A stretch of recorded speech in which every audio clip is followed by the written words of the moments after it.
Before Tiki and Garbanzo, there was Chube. In the fall of 2022, I saw this post from a rescue organization on a local Facebook group that absolutely broke my heart. 6 dogs in a backyard puppy mill in Dubai, fed only rice, living their entire lives caged outside in the heat. I spoke to Paul about it and we agreed to fill out an application.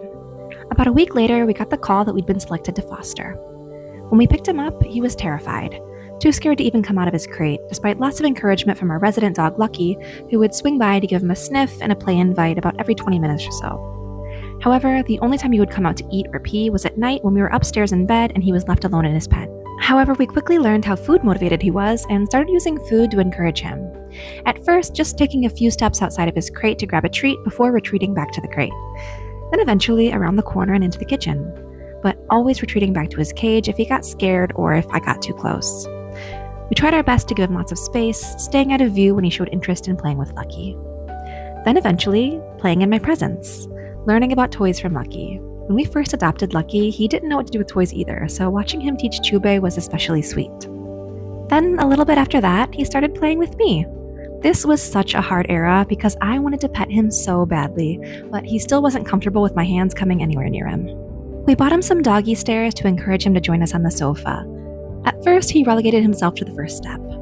Then, eventually, he graduated to the second, and then the third, eventually resting his head on the sofa, allowing me to get one very sneaky pet. Here's the first time he initiated contact with me. And then he finally made it up onto the sofa. It became his new favorite place to lounge. While he still wouldn't let me touch him, he started showing excitement when I got home from work. He'd spy on me in the bathroom and then run away when he saw that I'd noticed him. I started desensitizing him to my touch by giving him these little nose boops when we'd played tug. And then, one day, this happened. And then this. And then this. And then eventually, this.